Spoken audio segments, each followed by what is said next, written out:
Bienvenue dans ce nouveau décryptage. Posons-nous d'emblée une question assez fascinante. Imaginez un instant qu'une machine génère un chef-d'œuvre absolu. À qui en revient la véritable propriété? Est-ce au concepteur de cette machine? À l'utilisateur qui a entré la requête? Ou bien à la machine elle-même? C'est vraiment le dilemme moderne qui est au cœur de notre analyse d'aujourd'hui. On assiste à une collision frontale, littéralement, entre une technologie de pointe et des lois qui datent de plusieurs siècles. Alors, voici notre feuille de route. On va d'abord aborder ce fameux dilemme de la paternité. Ensuite, on fera un petit saut dans le temps pour retracer l'évolution de l'IA, avant de plonger sous le capot pour comprendre ses mécanismes fondamentaux. On regardera ensuite ses applications modernes, et on terminera par les enjeux éthiques et ce que l'avenir nous réserve. Allez, on attaque tout de suite avec notre première partie, le dilemme de la paternité ou la rencontre explosive entre l'IA et la propriété intellectuelle. Donc, on en revient à notre question de départ. Si une intelligence artificielle génère un chef-d'œuvre, qui en détient les droits? Pour vous donner un exemple très concret tiré de nos sources, prenez l'année 2020. Une musique a été composée par Aiva, qui est en fait une intelligence artificielle agissant comme un artiste virtuel. Eh bien, cette musique a été enregistrée sous copyright, au nom de son utilisateur humain. Je vous laisse imaginer l'immense débat juridique que ça a déclenché. Le problème, c'est que les régimes juridiques actuels stipulent généralement que seule une personne physique peut être reconnue comme auteur. Du coup, comment on fait pour attribuer la titularité quand c'est un algorithme qui fait le gros du travail créatif?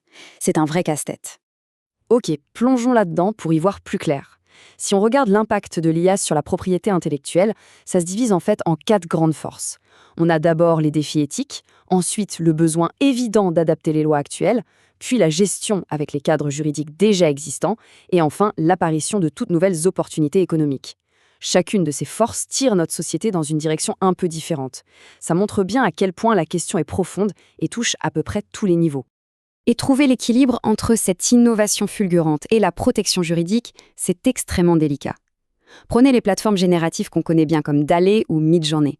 Elles s'entraînent en ingérant des millions de données préexistantes, ce qui inclut, très souvent, des œuvres protégées.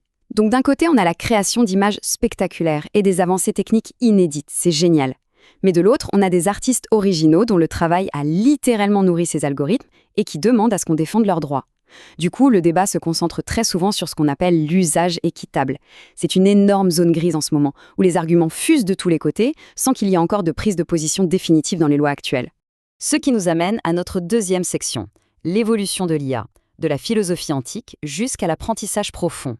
Parce que oui, tout ça n'est pas sorti de nulle part. Si on regarde rapidement la chronologie, l'idée de base commence carrément dans la Grèce antique avec Aristote et ses syllogismes, qui ont posé les fondations de la logique formelle. Un grand bond en avant nous amène à la Renaissance. Les fameux automates de Léonard de Vinci posaient déjà la question de reproduire mécaniquement la vie. Ensuite, on arrive au XXe siècle avec l'informatique moderne. En 1950, on a le célébrissime test d'Alan Turing pour évaluer la capacité d'une machine à imiter le comportement humain. Suivi très vite, en 1956, par la conférence de Dartmouth qui fonde officiellement l'IA comme une discipline scientifique. Dans les années 80 et 90, on introduit la rétropropagation. En gros, c'est la capacité pour une machine d'apprendre de ses propres erreurs. Et enfin, nous voilà au XXe siècle, l'ère de l'apprentissage profond, propulsée par des montagnes de données et une puissance informatique tout simplement colossale. Passons maintenant à la troisième partie, les mécanismes fondamentaux.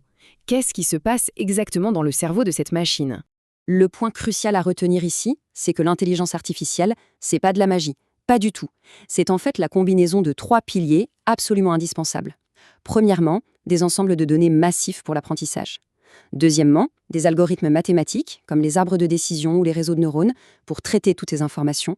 Et troisièmement, une puissance de calcul intense. On parle souvent de processeurs graphiques ultra performants qui exécutent des millions d'opérations à la seconde. Si vous retirez ne serait-ce qu'un seul de ces 3 éléments, toute l'ère moderne de l'apprentissage automatique s'effondre. Mais concrètement, comment ces machines font-elles pour apprendre? Il y a 3 grandes méthodes. D'abord, l'apprentissage supervisé. Là, on utilise des données déjà étiquetées pour dire explicitement au modèle ce qu'il doit chercher. Ensuite, on a l'apprentissage non supervisé. On donne des données brutes à l'algorithme et on le laisse se débrouiller pour trouver des structures cachées. Et enfin, l'apprentissage par renforcement qui fonctionne tout bêtement par un système strict de récompense et de pénalité. Ce qui est captivant là-dedans, c'est l'inspiration biologique qu'on y retrouve. Par exemple, les réseaux de neurones artificiels imitent littéralement la structure de notre propre cerveau pour traiter l'information. Et de leur côté, les algorithmes génétiques s'inspirent directement de la sélection naturelle en mutant et en croisant des solutions jusqu'à trouver la meilleure. Ce qui nous amène logiquement à notre quatrième section, les applications modernes ou l'IA déployée dans le monde réel. Parce qu'on n'est plus du tout dans la théorie. Les impacts sont là et ils sont vastes. Dans le domaine de la santé, par exemple, des outils comme AlphaFold parviennent à prédire la structure des protéines, ce qui donne un coup d'accélérateur massif à la recherche biomédicale. En finance, des systèmes développés par des géants comme Visa analysent des milliers de paramètres pour détecter la fraude en quelques millisecondes. C'est bluffant. Côté transport, les véhicules autonomes de Waymo interprètent les données de leurs capteurs en temps réel pour naviguer sur nos routes de manière ultra sécurisée. Et même dans l'éducation, des plateformes comme Dreambox proposent de l'apprentissage adaptatif, c'est-à-dire qu'elles modifient le parcours pédagogique en fonction des besoins stricts de chaque étudiant. Enfin, abordons notre cinquième et dernière partie, l'éthique et l'avenir, la collision entre cette innovation galopante et notre société. Ce qui est vraiment intéressant quand on observe la machine en tant qu'entité créative, c'est le contraste saisissant que ça crée. Les sources sont claires à ce sujet. D'un côté, les pour, un potentiel innovant extraordinaire, une création décuplée et l'émergence de formes artistiques qu'on n'aurait jamais imaginées. Mais de l'autre, les contre, un manque cruel de véritable originalité, une forte dépendance à l'apport humain pour fonctionner et surtout un risque très sévère de déplacement d'emploi. Automatiser les processus créatifs, ça a le potentiel de bouleverser des industries entières. Oui, ça augmente la productivité, mais ça nous oblige aussi à nous interroger sérieusement sur la valeur du travail humain. Alors, la vraie question, c'est comment on atténue ces risques? Eh bien, des stratégies très concrètes sont déjà sur la table. Par exemple, face aux problèmes épineux des biais algorithmiques, qu'on observe trop souvent dans les systèmes de justice ou de reconnaissance faciale, la stratégie préconisée, c'est de diversifier rigoureusement les données d'entraînement. Pour tout ce qui touche aux inquiétudes légitimes sur la vie privée, les solutions passent par des régulations strictes, comme le RGPD en Europe, et la minimisation des données collectées. Enfin, face au risque de perdre des emplois, les efforts doivent impérativement se concentrer sur des programmes massifs de reconversion professionnelle. Et ça illustre brillamment un véritable paradoxe. La technologie de l'IA crée un tas de complications juridiques complexes, certes, mais devinez quoi, elle sert aussi à les résoudre.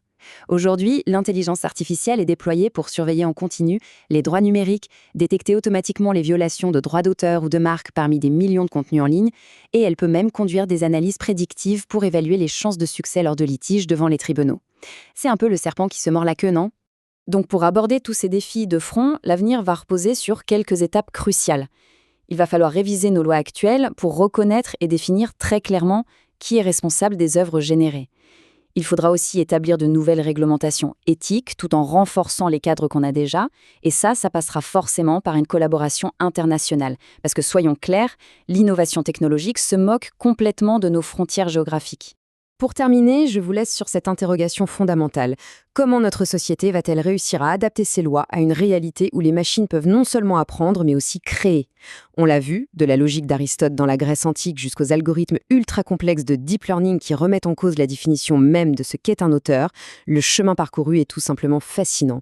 La frontière entre la pure créativité humaine et la génération automatique de données n'a jamais été aussi fine, aussi perméable. C'est un défi immense pour l'avenir et on va devoir observer attentivement comment ces limites vont évoluer.